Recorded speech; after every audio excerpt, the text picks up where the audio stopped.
Hello. Today I want to talk about an experience I had that was very peculiar. And I don't know if I was a good person or a bad person. I'll let you tell me when I tell you this story. I monitored a hate crime reporting line in my house. And I'm not a psychologist, but I've received training. I understand how to talk to people in distress. And one day I received this call from a woman who was very distraught. She claimed that her husband was beating her son because he came out as a gay person and he didn't like that. And she was very adamant about it. She was very agitated, crying a little bit. And I said, well, what do you want me to do? Then she said, I gave him enough money to get to California because she was in Florida.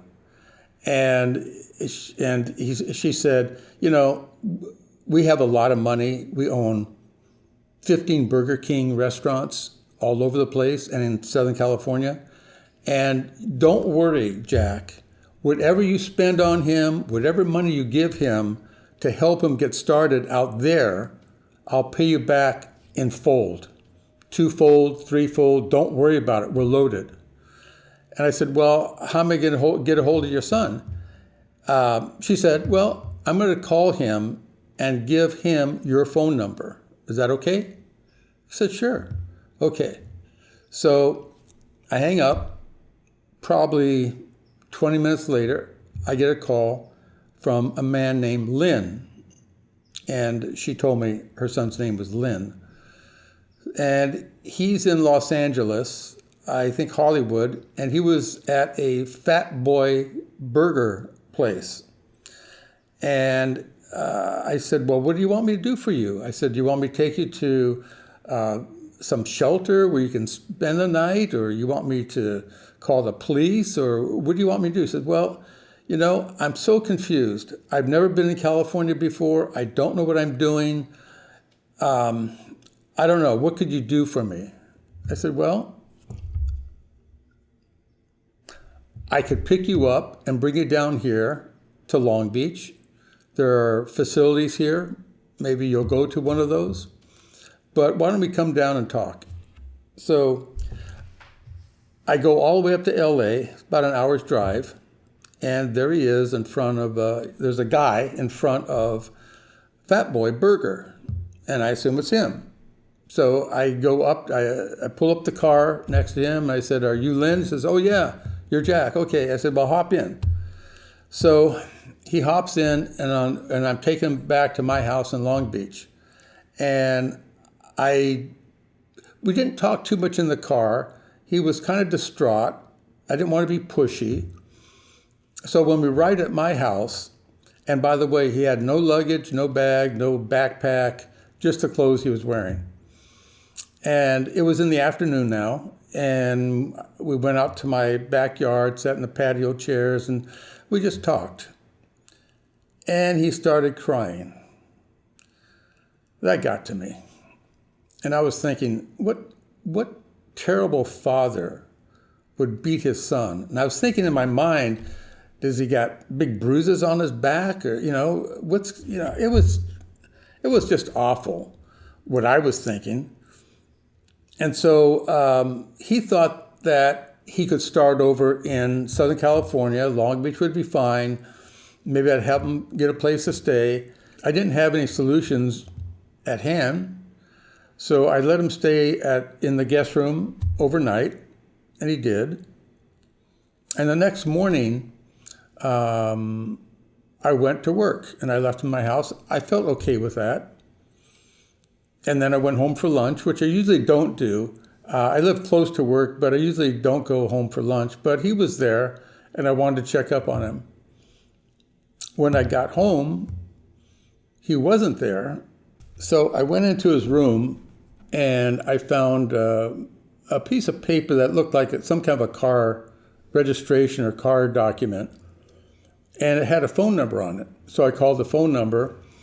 And nobody answered that phone, but there was an answering machine.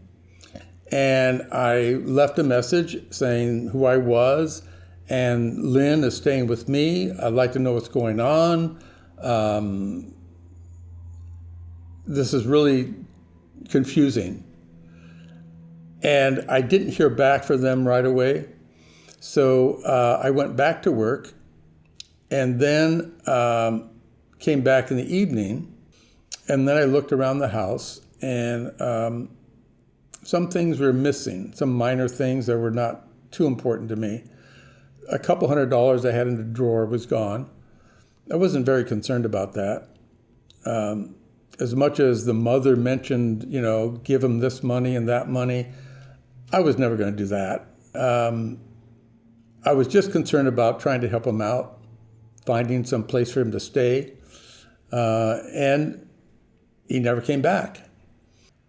I did get a call back from the number I called, which was on that car paper, and I talked to a woman there who said, Lynn is not his name. His name is Gregory. He's a friend of mine. I live in Florida, and I let him use my car, and he stole it. And probably he's calling himself Lynn because that's the name that's on the papers. I tried to call the police, but they said because I let him use it, I had to wait 24 hours before I filed a stolen car report. So I felt really bad about all of that. And I don't know. Sometimes you try to help somebody out and it kind of backfires. I didn't get burned. I mean, I lost a couple $100 and some knickknacks, but nothing else. The one thing I did do, though, is I wanted to write my experience down and put it in the gay press. Because if this team, this supposed mother-son team, was going to call other hotlines or other maybe gay and lesbian centers or ask for help in some way, maybe even go to a gay bar and pick up somebody and say, my dad beats me and all this stuff, and do the scam that way. And I wanted to warn people that this pair is out there. They sound very genuine. He must have taken crying lessons because I believed him. I guess he felt he couldn't get any way with me. He couldn't really get any money from me like they had planned. I mean, the mother said, spend all this money on him. I'll give you back 2 and 3-fold. Whatever you spend, just let me know. We're wealthy. We own all these Burger Kings. It was all bullshit. What I did is I wrote an article in the gay press that covered LA, Orange County, Long Beach, the whole area. And I talked about the story and how it worked, the scam. And be aware that if people come up to you and say, my dad beats me up and all this stuff, just go the other way. It was not that pleasant. So let me know if you've ever been a victim of a scam like that, because I'd be very interested to know. Maybe you met Lynn.